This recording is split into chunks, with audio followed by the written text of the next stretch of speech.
Amados irmãos, eu quero compartilhar. Essa semana foi uma semana de batalha. Uma semana de batalha para nós chegarmos aonde o Senhor quis que chegarmos a trazer essa palavra para os irmãos. Mas eu quero repartir um pouco. E eu quero que os irmãos estejam atentos à palavra do Senhor. E o texto bíblico que eu quero repartir com os irmãos é lá em... Eu quero primeiro falar Gênesis capítulo 17. Depois nós vamos lá para Gênesis, no começo da Bíblia ali, né? Gênesis capítulo 17. Eu coloquei aqui acerca de perfeição. O que você entende por perfeição? Será que nós conseguimos chegar à perfeição como crentes, como cristãos? Mas Gênesis capítulo 17, versículo 1, todos acharam? Tem um versículo bíblico ali? Tem, está certo. Sendo, pois, Abraão da idade de 99 anos, apareceu o Senhor a Abraão e disse-lhe: Eu sou o Deus Todo-Poderoso, anda em minha presença e sê perfeito. Como posso ser perfeito sendo pecador? Quais foram as dificuldades que Abraão teve para que ele chegasse ao ponto da qual Deus quis que chegasse? Nós aprendemos alguns domingos atrás, o pastor Wagner trazendo a respeito do Deus da promessa, falando sobre Abraão, que nós temos que pegar, não estarmos ligados às promessas de Deus, mas sim ao Deus da promessa. Não foi isso que nós aprendemos? Os irmãos estão lembrados? Mas eu quero me ater nesse versículo: anda na minha presença e ser perfeito. Lá em Gênesis, capítulo 5, versículo 22, 23 e 24, no início também da Bíblia, diz assim: andou Enoque com Deus, depois que gerou a Metusalém, 300 anos, e gerou filhos e filhas. Versículo 23, e foram todos os dias de Enoque 365 anos. Versículo 24, e andou Enoque com Deus, e não se viu mais, porquanto Deus para si o tomou. Enoque também andou com Deus. A gente vê também logo no capítulo, à frente, no capítulo 6, versículo 8 e 9, Deus falando ali ao coração de Noé. O versículo 8 e 9 nos fala que Noé, porém, achou graças aos olhos do Senhor. Versículo 9, estas são as gerações de Noé. Noé era varão o quê? Justo e reto em suas gerações. E Noé o quê? Andava com Deus. Noé também andava com Deus. Então, como eu posso ser perfeito sendo pecador? Seja perfeito o vosso coração para com o Senhor nosso Deus, lá em 1 Reis, capítulo 8, versículo 61, para andares nos seus estatutos e guardares os seus mandamentos, como hoje o fazeis. Abraão era perfeito. Ele levou consigo o seu sobrinho Ló, quando deveria ter deixado. Vocês lembram dessa passagem lá em Gênesis capítulo 12, versículo 5? Ele levou o seu sobrinho Ló quando deveria ter deixado ele, mas ele levou consigo. A ordem era para sair da sua parentela, deixar os seus parentes e ir em frente e não tutibiar. Também ele desceu para o Egito quando deveria ter ficado em Canaã, lá em Gênesis capítulo 12, versículo 10, o mesmo capítulo. E uma outra coisa de situação, ele mentiu para o rei do Egito quando deveria ter falado a verdade a respeito da sua esposa Sara, lá em Gênesis capítulo 12, no mesmo capítulo, versículo de 11 a 20. Essa não é minha esposa. e foi impaciente ao esperar pela promessa, e tentou resolver as coisas do seu jeito. Lá em Gênesis 16, 1 a 16. Ele apressou, deitou com uma mulher, com Agar, e veio Ismael. Isso trouxe um transtorno muito grande mais para frente.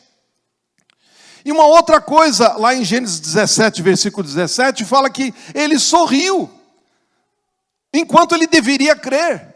Como pode eu, sendo velho ainda, vou gerar ainda um filho? E a minha esposa também sendo velhinha, será que tem condições? Mas andar na presença do Senhor significa obedecê-lo, também ser próximo a Ele. Um pastor chamado David Warner, um profeta queniano, sonhou uma vez que estava num caminho pedregoso e perigoso, mas que Jesus estava ao lado dele, orientando como ele deveria andar, por onde deveria ir, onde deveria pisar, o porquê de não ir por determinado caminho, e conversava com o Senhor. É bem isso andar na presença do Senhor. Ouvir o que Ele nos diz e obedecê-lo e conversar com Ele. Ser perfeito. Muito bem. A conexão em que encontramos essa expressão nos ajuda a compreender o significado. Deus se revelou como todo-poderoso. A fé que Abraão possuía já passara por longa prova e estava agora prestes a obter ali um dos seus maiores triunfos. A fé se transformaria em uma visão real como o nascimento de Isaac. Deus convidou Abraão mais do que nunca para que se lembrasse da sua onipotência e nela descansasse. Ele é o Deus Todo-Poderoso e todas as coisas são possíveis para Ele, que exerce controle de tudo. Todo o seu poder atua a favor daqueles que nele confiam. E tudo quanto o Senhor solicita de seu servo é que o mesmo seja perfeito diante dele, entregando-lhe o coração e a sua inteira confiança. O Deus Todo-Poderoso, com todo o seu poder, entregou-se completamente por você e por mim. Não é verdade? Consagre-se, pois, inteiramente a Deus. O conhecimento e a fé que Deus é, permanecem como a raiz do que deveremos ser. Eu sou o Deus Todo-Poderoso. Ser perfeito. Assim como conheço aquele cujo poder que toma conta dos céus e da terra, percebo que isso é a grande necessidade. Ser perfeito, entregando-me totalmente e inteiramente a Ele. Anda na minha presença e sede perfeito. É na vida de comunhão com Deus, na sua presença contínua, que se torna possível a perfeição. Anda na minha presença. Abraão já vinha fazendo isso, mas agora a palavra de Deus o chamava por uma apreensão mais clara e mais concisa disso, como a grande vocação de sua vida. É fácil para nós estudarmos a Escritura, as Escrituras que ensinam sobre a perfeição. E assim, formamos algumas ideias a respeito e argumentarmos em favor delas. Não nos esqueçamos, entretanto, que é somente quando estamos andando bem próximo do Senhor, buscando e até certo ponto conseguindo uma comunhão constante com Ele, que é a ordem divina que se tornará para nós uma realidade no desdobramento do seu significado. Anda na minha presença e sede perfeito. A presença real de Deus é a escola, é o segredo da perfeição. Só aquele que estuda o que é a perfeição, na plena luz da presença de Deus, é que verá amplamente descortinada toda a sua glória oculta. Vamos até Jó capítulo 1, versículo 1 a 6, só para nós termos uma pequena ideia, uma reflexão acerca deste homem. No capítulo 1, versículo 1, nos fala que havia um homem na terra de Uz, cujo nome era Jó. Né? E na versão de inglês da Bíblia Sud, ele usa a palavra perfeito em vez de íntegro. Né? E era esse homem íntegro ou perfeito, reto e temente a Deus, e desviava-se do mal. Versículo 2. E nasceram 7 filhos e 3 filhas. No versículo 3 fala que o seu gado era de 7.000 ovelhas, 3.000 camelos, 500 juntas de bois e 500 jumentas. Eram também muitíssimos os servos a seu serviço. De maneira que este homem era maior do que todos os do Oriente.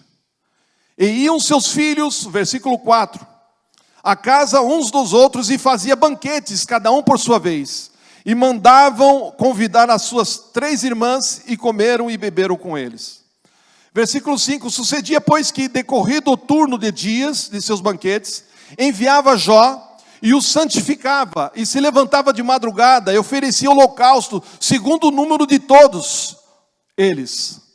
Porque dizia Jó, porventura pecaram os meus filhos, e amaldiçoaram a Deus no seu coração, assim fazia Jó continuamente. E o versículo 6, que fala que num dia em que os filhos de Deus vieram apresentar-se perante o Senhor, veio também Satanás, o diabo, entre eles. E aqui uma reflexão. Jó, um homem justo, temente a Deus, passou por sérias provações e angústias, perdeu todas as suas propriedades, os seus filhos morreram, e ainda passou por um grande sofrimento físico.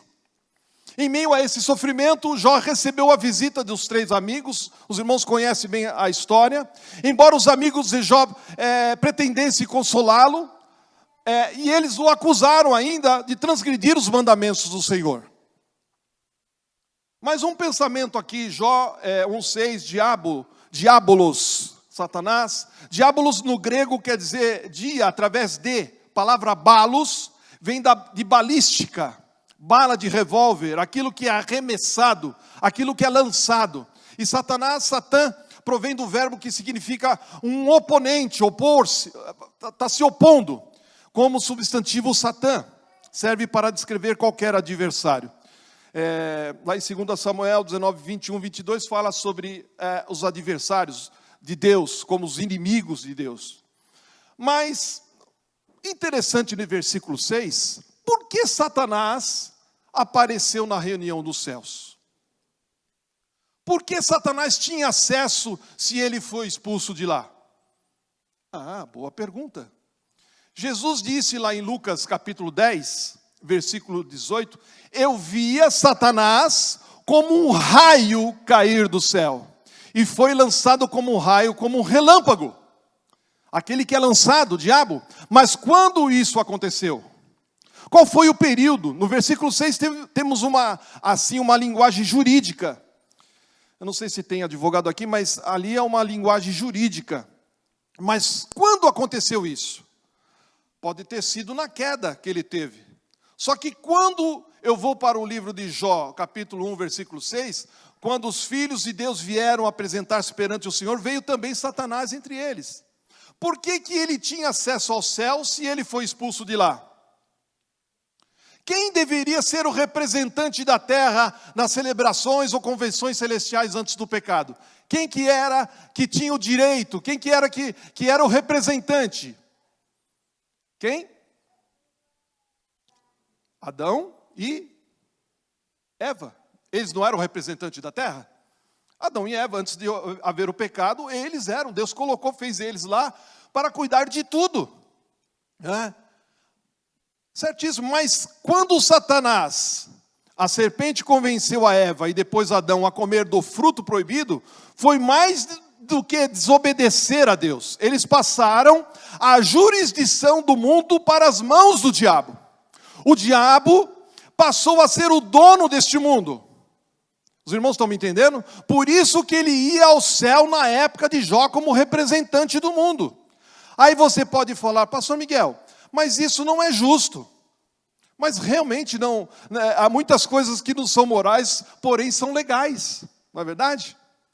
Há muitas coisas que não são morais, porém são legais. Imagine, por exemplo, um camarada que matou os próprios pais, tendo o direito de sair no dia dos pais da saidinha da cadeia. O próprio juiz que está assinando a sua saída não acha justo sair da cadeia no dia dos pais, sendo que ele matou seu pai e a sua mãe.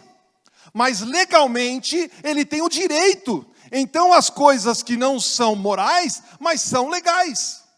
O diabo não tinha o direito moral de comparecer diante de Deus, mas ele tinha o direito legal, porque ele tomou da terra, tomou a terra de Adão e Eva. Aliás, Jesus mesmo disse, referindo-se ao diabo, já não falarei muito convosco, porque aí vem o príncipe do mundo.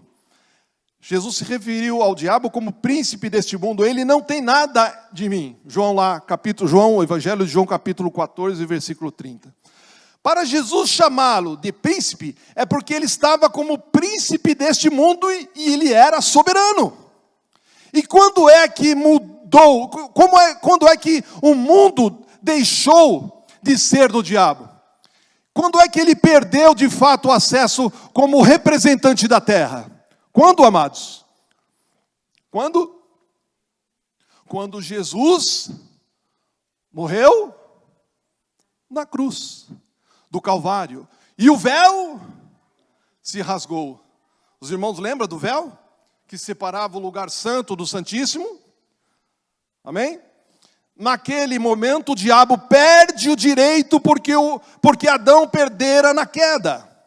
Cristo recuperara na sua morte expiatória. Por isso que a Bíblia fala, Jesus aproximando-se, falou-lhe dizendo, toda a autoridade me foi dada no céu e na terra. Lá em Mateus 28, 18. O reino do mundo se tornou de nosso Senhor e do seu Cristo. Apocalipse 11, 15. Amém? Graças a Deus por isso. Amém, amados? Essa presença real é a grande bênção da redenção em Cristo Jesus. O véu foi rasgado, o caminho para o verdadeiro santuário, a presença de Deus foi aberto, temos acesso com ousadia até o lugar santo do santo, conversamos com o Pai, que provou ser todo-poderoso, ressuscitando o seu Filho Jesus entre os mortos e assentando-se lá na glória, e nós juntamente com Ele. A sua mão direita agora nos fala, eu sou Deus todo-poderoso, anda na minha presença e sede perfeito. Em Gênesis capítulo 12, passamos a ter o conhecimento da existência de Abraão. Até então era um ilustre desconhecido. Mas a partir do momento em que responde ao chamamento de Deus, não só a sua história se torna conhecida, como toda a existência passa a ter um significado. E que significado? Não apenas para ele, mas principalmente para toda a humanidade. Uma vez que podemos dizer que hoje todo mundo gira em torno da forma como cada um recebe a herança de Abraão. Muito resumidamente, sabemos que Abraão vira as costas ao mundo idólatra.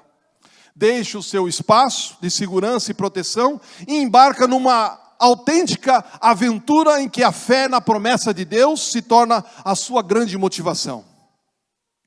Qual que é a sua grande motivação? Deus te tirou do lamaçal do pecado. Deus firmou seus pés sobre uma rocha. Né? Embora avançados em idade, ele e a mulher geram um filho. Filho da promessa, já depois de primeiro Abraão se ter antecipado aos planos de Deus, gerando Ismael, filho da escrava. E segundo, depois de Deus lhe ter alterado o nome para Abraão, pela qual passa a ser conhecido, referenciado desde então. Então, pelo meio de uma série de episódios, alguns poucos edificantes, mas que de modo algum modificaram a promessa e o pacto inicial de Deus para com ele e a sua descendência. E é nesse período de tempo que, além de reforçar o concerto estabelecido desde o início, Deus lhe dá uma ordem explícita. A ordem de Deus para Abraão, que nós lemos lá em Gênesis 17, sede, anda na minha presença e sede perfeito. O texto que lemos ocorreu 24 anos depois do primeiro encontro do patriarca com a promessa divina. E esse se torna um momento chave da realização do pacto firmado com Deus. Antes de nós avançarmos um pouquinho mais, uma análise importante desse texto, vamos ver alguns aspectos interessantes. Primeiro, o primeiro passo que dá é um passo de fé, de confiança irrestrita e limitada na veracidade e na fidelidade da palavra, de autoridade divina que acaba de receber. Razão pela qual passa a ser conhecido como o pai da fé. De concreto, tem apenas a promessa divina de que ele seria uma grande nação, que ele seria uma bênção para o mundo, né? Que nele toda a humanidade seria abençoada e queria contemplar a terra que Deus lhe mostraria. Obediente sai do conforto da sua terra e torna-se peregrino pelas terras de Canaã e do Egito. Segundo, sabemos que edificou 4 altares. 4 altares ele edificou. O altar da obediência, entrega e consagração. Nele o crente, o cristão, encontra-se face a face com o Altíssimo, a cuja vontade se sujeita e dele recebe proteção, graça e bênção. Esses 4 altares foram aquele de Gênesis capítulo 12, versículos 6 e 7. Lá em Siquém, né? Lá em Siquém, que nos fala da sua obediência à revelação recebida. Na revelação passamos a saber quem Deus é e o que Ele deseja de nós. Mesmo com o conhecimento parcial de quem Deus é, Abraão não se furta a cultuar o Senhor. Então lá em Siquém, grava bem, que nos fala de obediência e revelação recebida. Amém? Lá em Siquém, fala da sua obediência e revelação recebida. Segundo, lá em Betel, capítulo 12, versículo 8, que nos fala de o quê? De separação. Abraão deixa para trás Ai. Ai significa monte de ruínas. Edifica um altar em Betel, que significa a casa de Deus. O que para trás Abraão deixou para ser um monte de ruínas, porque à sua frente abre-se a casa de Deus, onde ele pode encontrar comunhão com Deus e tudo o que necessita para viver uma vitória neste mundo. Então, em Betel, que ele edificou esse altar, fala de separação. Você foi separado por Deus. Eu fui separado por Deus. Amém? Você deixou toda a ruína para trás. As coisas velhas se passaram. Deus te fez uma nova mulher, Deus te fez um novo homem. Porque você às vezes fica pensando, Lamachai, coisas lá do passado, coisas que vêm cutucando a sua mente. Deus quer limpar a sua mente, Deus quer transformar o seu coração. Então lá em Siquém fala de obediência e revelação, lá em Betel é a casa de Deus, nos fala de separação. E aí ele chega em Hebrom, o altar em Hebrom. Hebrom nos fala de comunhão. Hebrom, que significa exatamente comunhão, situava-se na zona de Manré, né? Capítulo 13 de Gênesis, versículo 18. Manré significa plenitude. Comunhão e plenitude andam de mãos dadas. É curioso notar que esse altar foi erigido depois de Abraão regressar do Egito, por onde havia decidido peregrinar, numa atitude que nos parece contrariar a ordem de Deus. Parece que foi contra a vontade de Deus e ele ter descido ali do Egito, passaram fome naquela região e ele desceu para o Egito. Mas parece que foi contra a vontade do Senhor. E aí, lá em Gênesis, capítulo 22, de 1 a 14, ele chega no Monte Moriá. Moriá nos fala de entrega, de consagração total, sinônimos de adoração plena. Abraão aprende que Deus não se satisfaz com sacrifícios humanos, mas exige de cada um de nós uma entrega total, mesmo daquilo que mais prezamos e apreciamos, com a certeza e a confiança de que o retorno Deus nos dá muito mais do que pensamos ou sonhamos, e que Ele zela pelas promessas que nos garantiu. Deus zela pela sua palavra. Amém, amados? Qual o altar? Qual monte? Qual monte que você está? Você chegou até o Monte Hebrom já? Ou está no Monte Moriá? Ou você está lá no Monte Betel? Ou está em Siquém ainda? Qual fase da sua vida que você está? A maturidade, ela vem para alguns. Muitos são os que correm pelo estádio. Porém, só um leva o prêmio, diz Paulo aos Romanos. Só um leva o prêmio. Tem muitos que estão correndo atrás, ainda para passar o bastão. E tem um que está lá na frente. Tem um que está com a fé aguçada, confiante no Senhor, confiante nas promessas do Senhor. Mas tem alguns que estão lá atrás caminhando com muitas dificuldades. E você, como um homem de Deus, como uma mulher de Deus, tem que ajudar esses que estão sendo fracos, não conseguem caminhar, não conseguem se levantar. Deus usa muito Paulo para falar isso, a respeito desse assunto. Que nós devemos ajudar os que são fracos na fé, devemos suportar, devemos caminhar com eles, devemos andar com eles. Qual monte que você está? Em qual fase? É curioso notar que o tempo que separa entre si e os 3 primeiros altares é muito curto, os quais se seguiram quase de imediato à saída de Abraão da sua terra natal. O 4º altar é erigido cerca de 45 anos após a chamada de Abraão. Isso indica-nos que em Moriá, a fé do patriarca e o seu conhecimento e comunhão de Deus eram muito mais consistentes. Quando ele chega no Monte Moriá para apresentar o seu filho Isaac, ele já estava bem maduro na fé, estava bem experimentado, estava calejado.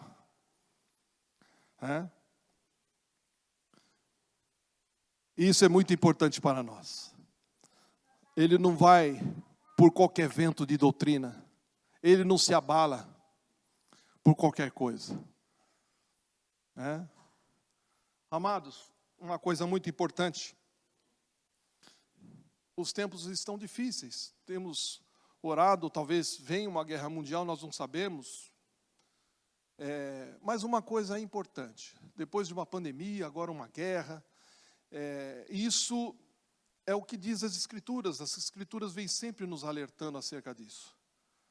Mas a nossa vida está escondida. Ninguém pode matar você. Quem tem Jesus tem a vida eterna. Tem a vida eterna. O corpo, amados, o corpo é o templo do Espírito Santo. Pode ferir o corpo, mas a alma está escondida em Cristo Jesus. Está escondida. Às vezes tem que vir algumas perseguições, algumas lutas para que nós possamos despertar, levantar, sair da nossa zona de conforto e para podermos ir adiante, caminhar com Deus com fé. Até o momento em que Abraão recebe essa ordem, então, de andar na presença de Deus e de ser perfeito, Deus manifesta por 3 vezes em Siquém. Gênesis 12, 7, de novo em Canaã, Gênesis 13, 15 a 17, e após o encontro com Melquisedeque, lá em Gênesis 15. Em todas elas, Deus reforça a promessa de lhe dar a terra por onde ele pregnasse. Curiosamente, não temos registro de Deus lhe ter aparecido enquanto estava ali no Egito. E depois do capítulo 17, Deus surge outras 3 vezes a Abraão. Para anunciar a gravidez de Sara, Gênesis 18, 13, para anunciar a destruição de Sodoma e Gomorra. Vocês lembram dessa passagem lá em Gênesis capítulo 18, versículos 17 e 33? Quem que estava lá em Sodoma e Gomorra? Quem? Ló, o seu sobrinho Ló, aquele que ele carregou que não era para ter carregado.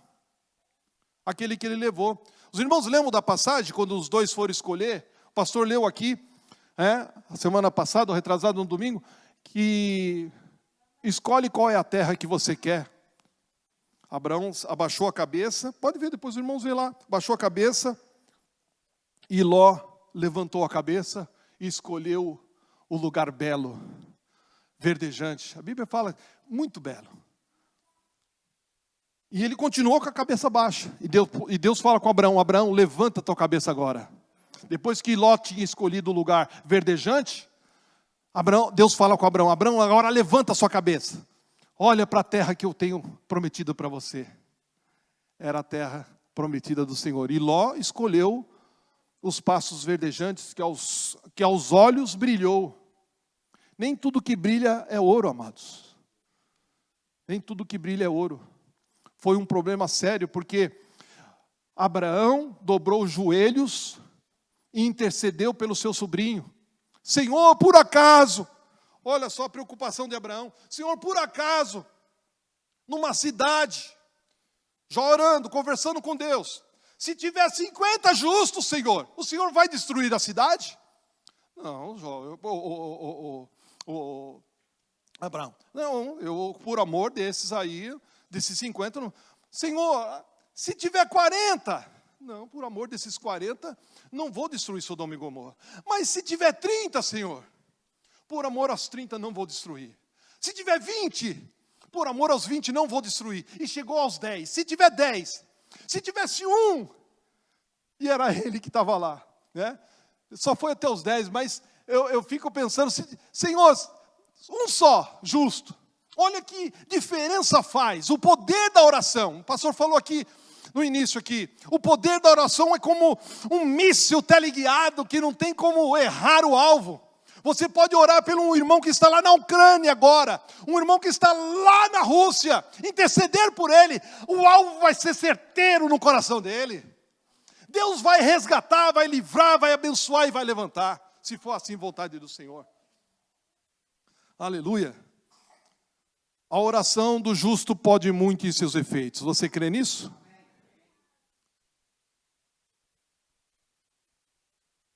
Neste novo encontro, o quarto item, para além do reforço, como já vimos, da fixação do definitivo do conselho estabelecido por Deus com Abraão, há dois aspectos de suma importância. Em primeiro lugar, a ordem expressa de Deus: anda na minha presença e ser perfeito. E para que não houvesse dúvidas de que essa revelação não provinha dos desejos humanos de Abraão, Deus identifica-se sem deixar margem de dúvidas. Eu sou o Deus Todo-Poderoso. Quando Deus nos fala, e Ele fala, deixa-nos a marca da sua identificação. E Deus identifica-se não como uma entidade etérea, impreciso, vago, como uma visão mística, mas como o Deus Todo-Poderoso.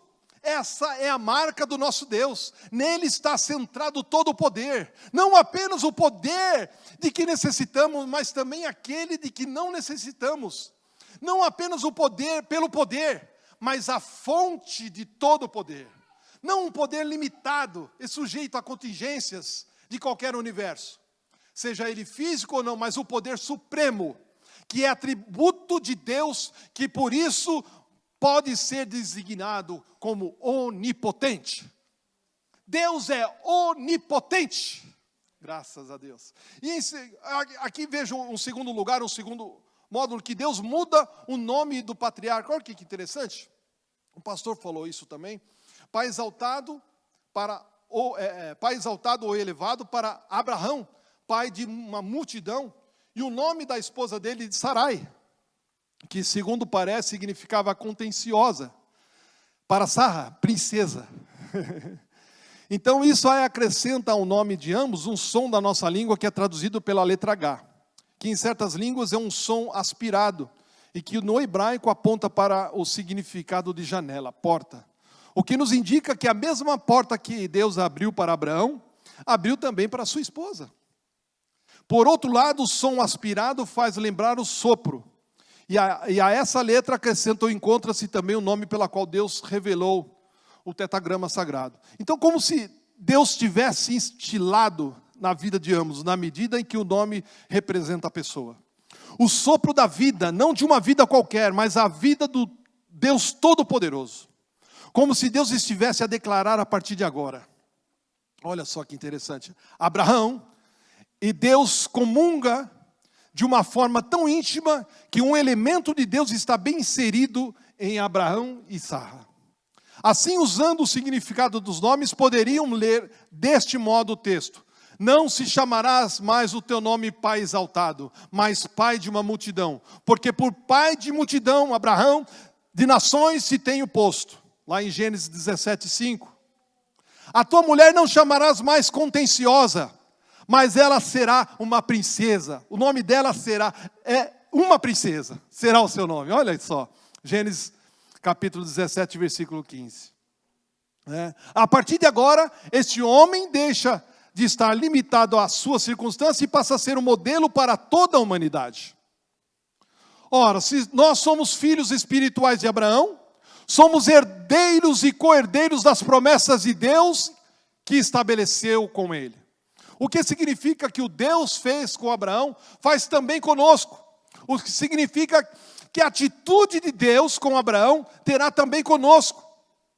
O que significa que queremos a herança de Abraão, temos que assumir a mesma atitude que Abraão assumiu. E temos que perceber que, tal como ele, o nosso conhecimento e envolvimento com as promessas de Deus se vão aprimorando na medida em que andamos com Deus, em que formos edificando os diversos altares. À medida que você vai andando com o Senhor, à medida que você vai edificando os seus altares, você vai se tornando mais maduro, mais conciso, mais consciente de onde você saiu e onde Deus te colocou. O que você fazia e o que você faz hoje. É a maturidade. Isso chama-se maturidade. E temos que perceber que por vezes saímos do caminho que Deus traçou para nós, mas que apesar disso, Ele continua fiel ao que nos prometeu. Basta que regressemos ao ponto de onde desviamos, tal como fez Abraão, que ao voltar do Egito, regressou ao ponto de onde partira. Aonde ele partiu? Betel, a casa de Deus. Porque aí é o que o Senhor ordena a bênção e a vida para sempre. O Salmo 133. Verso 3. É o ponto de partida, a casa de Deus. É a casa de Deus onde nós nos reunimos, onde Deus ordena a bênção, onde Deus fala conosco. Eu sei que Deus tem muitas formas de falar, Deus fala em diversos lugares. Deus não está limitado a um contexto, a uma situação, a um lugar. Mas na casa do Senhor é onde Deus ordena a bênção. Porque a seguir a Betel vem a nossa Hebrom, a comunhão. A partir do momento que nós estamos em Betel, vem a nossa Hebrom. A partir do momento que estamos na casa do Senhor, entramos em comunhão com o Senhor. E apenas quando passamos por Betel e Hebrom, podemos experimentar a nossa Moriá, consagrado por Deus e ordenado. Amém? Então você passa por Betel, passa por Hebrom e chega a Moriá, consagrado e abençoado por Deus. Amém, amados? O que significa que a ordem que Deus deu a Abraão, anda na minha presença e sede perfeito, também nos é dada.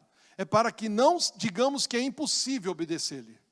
Deus instila em nós o seu sopro de vida e nos abre uma porta ou uma janela por onde a luz da revelação tem um livre curso para entrar. E para que não digamos que é impossível ou que estamos sozinhos, no cumprimento dessa ordem, Deus instila em nós o seu caráter, substanciado na presença de Abraão para Abraão. Aleluia. Na presença do Emanuel, Cristo Jesus. Afinal, foi o que o Onipotente fez quando mudou o nome dele. Deus também quer mudar o nosso nome. Apocalipse capítulo 2, versículo 17. Quem tem ouvidos, ouça o que o Espírito diz às igrejas. Ao quem vencer, darei eu a comer do maná escondido, e dar-lhe-ei uma pedra branca, e na pedra um novo nome escrito, o qual ninguém conhece senão aquele que o recebe.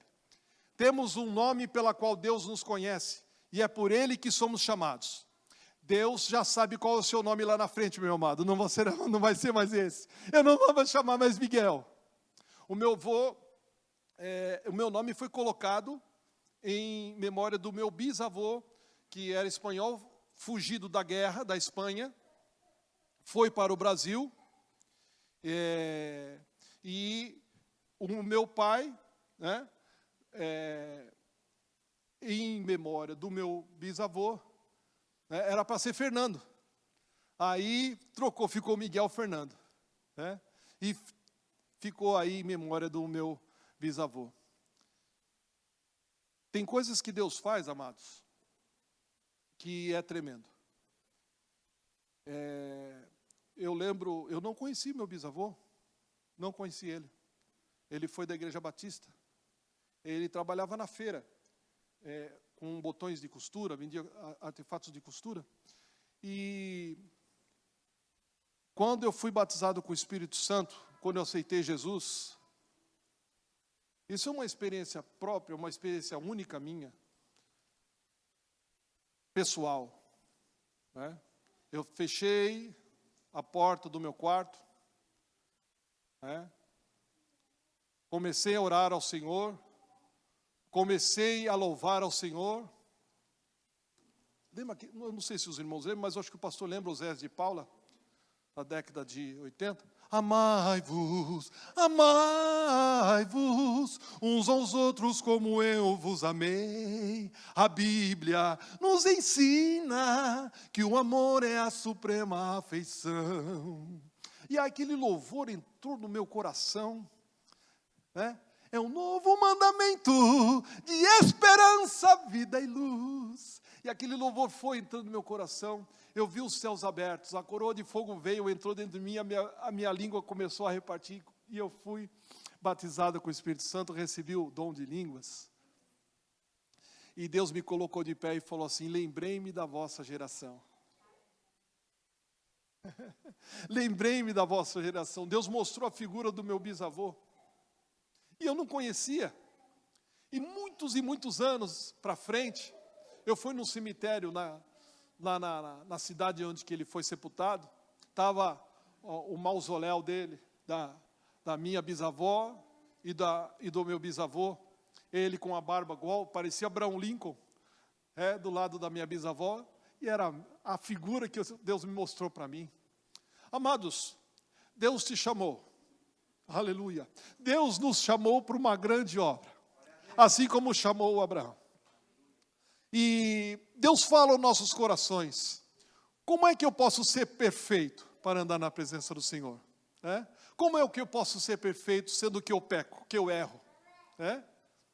O segredo não está em você errar ou pecar. O segredo está em andar na presença do Senhor. Todos nós pecamos e erramos. Filhinhos, não pequeis, mas se pecares temos um advogado. Ele é fiel e justo para nos perdoar os pecados. E para de toda injustiça. Então, amados, todos nós erramos e pecamos, mas temos um advogado. Ele é justo e fiel para perdoar os nossos pecados. O importante é você andar com Deus. Eu tinha muitas outras coisas para falar, mas aqui o tempo não nos permite. Mas é o que sucede com esta palavra perfeito. Quando ouvimos, identificamos como imaculado, sem falha, sem mancha. Mas na verdade não é isso que a palavra significa. O ponto de uma coisa ser perfeita e ter falhas. Por exemplo, podemos dizer que Satanás é a perfeita maldade, porque nada lhe falta para ser mal. Nele há maldade, uma coisa negativa, é total, acabada. Por vezes, quando avaliamos alguém que consideramos nada a valer, dizemos que é um perfeito idiota, ou uma nulidade perfeita. É que perfeito significa aquilo que está acabado, terminado, concluído, que atingiu o ponto final do seu avanço ou projeto. Então, quando Deus diz ser perfeito, está a dizer-nos que nos entregou um projeto, uma planta, uma ordenança com todos os requisitos e meios para atingir os fins que Ele propõe, e se temos de seguir à risca as suas instruções. Deus tem um projeto, está pronto o projeto. Está aqui o projeto diante, está o projeto de Miguel, está o projeto do Tiago, está o projeto do pastor, está o projeto dos irmãos, está feito já. Você já venceu, meu querido. Você já venceu, já está tudo certo. Aleluia, já está tudo escrito. Então continua. Errei. Dobre os joelhos, pede perdão. Levanta, sacode o pó e caminha com o Senhor. Continua caminhando com o Senhor. Amém? Vamos colocar de pé, amados, por gentileza.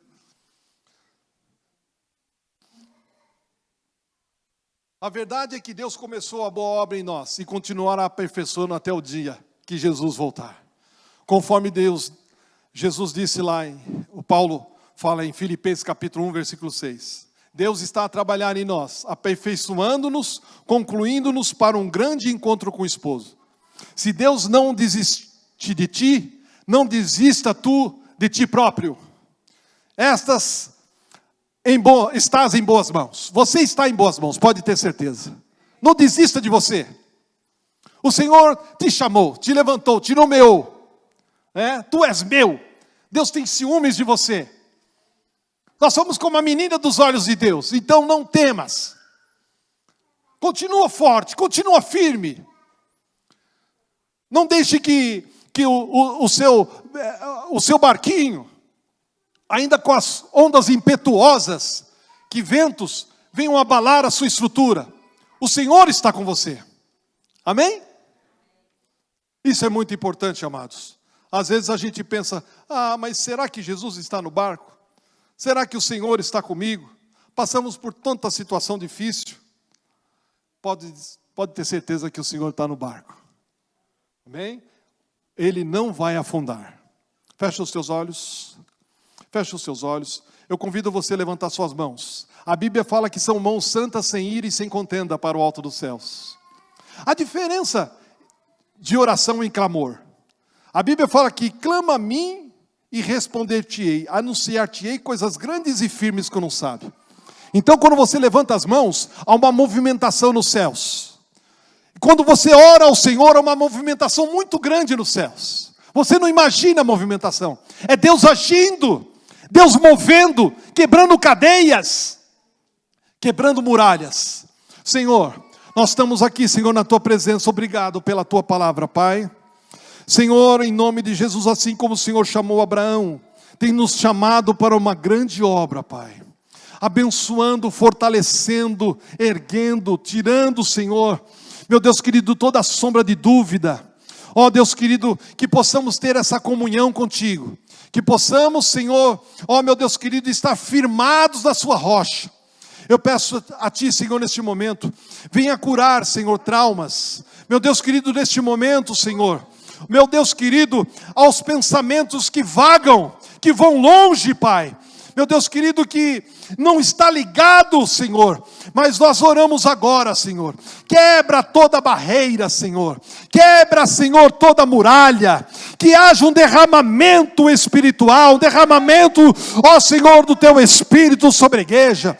Que línguas são repartidas, sejam distribuídos os dons sobre a Tua igreja, Pai. Senhor, em nome de Jesus, nós oramos. Nós Te louvamos por este momento, Senhor.